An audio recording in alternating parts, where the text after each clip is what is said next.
ditanya masih sekitar nasab sama nasab. Kasihan saya. Kasihan sama siapa? Kasihan sama Bani Ba'alawi. Semakin terpojok, semakin tersisih. Bahkan ada duriahnya yang sudah merasa benar-benar stres menurut saya. Sehingga dia membuat sebuah skenario dalam ceramahnya bagaimana cara memulangkan dia ke negeri asalnya, yaitu di Yaman. Jadi faktanya memang seperti itu ya. Memang hingga saat ini para Ba'alawi atau para habaib dari Yaman itu tidak bisa membantah kajian ilmiah Kiai Imaduddin Utsman Al-Bantani yang menyatakan bahwa nasab mereka itu terputus dan tidak tersambung kepada Kanjeng Nabi. Kalau sudah begini bagaimana? Kalau sudah begini, kalau mereka itu tidak bisa membantah kajian ilmiah tersebut, itu berarti memang nasab mereka itu benar-benar terputus dan tidak tersambung kepada Kanjeng Nabi. Kemudian jika misalkan mereka itu masih tidak terima atau masih mengaku atau masih merasa sebagai dzurriyyah Nabi, mereka itu harusnya itu bisa menunjukkan bukti bahwa mereka adalah dzurriyyah Nabi, misalnya dengan cara tes DNA. Namun hingga saat ini belum ada satupun pihak mereka yang mendeklarasikan diri, menyatakan diri di publik tentang hasil tes DNA yang mereka lakukan. Namun kita juga tidak tahu apakah mereka sudah melakukan tes DNA ataukah belum.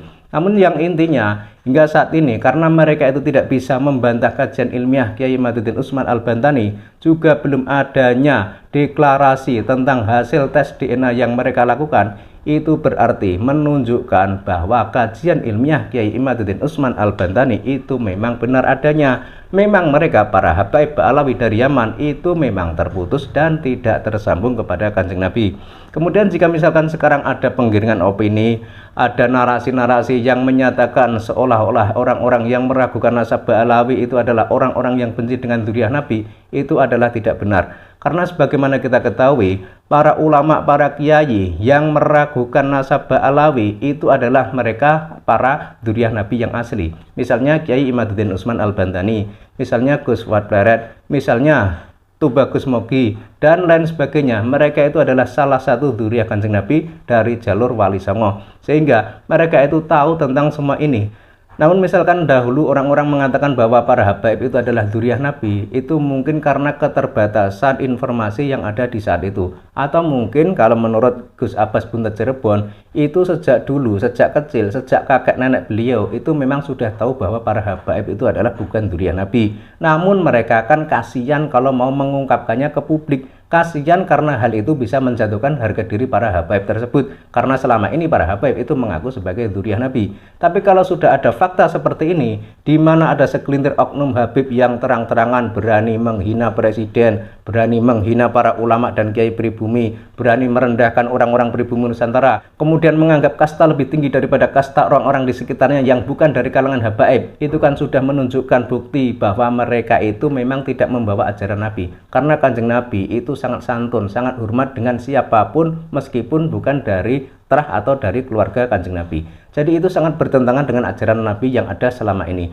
Kalau misalkan para wali songo itu kan jelas mereka itu berdakwah di Nusantara, menyebarkan Islam di Nusantara dengan cara santun, dengan cara damai, dan membaur dengan orang-orang pribumi Nusantara kala itu. Dan para wali songo pun dalam hal pernikahan itu juga tidak membeda-bedakan. Artinya mereka itu juga menikah dengan orang-orang pribumi Nusantara yang belum tentu punya garis keturunan tersambung kepada Kanjeng Nabi. Lah ini bedanya.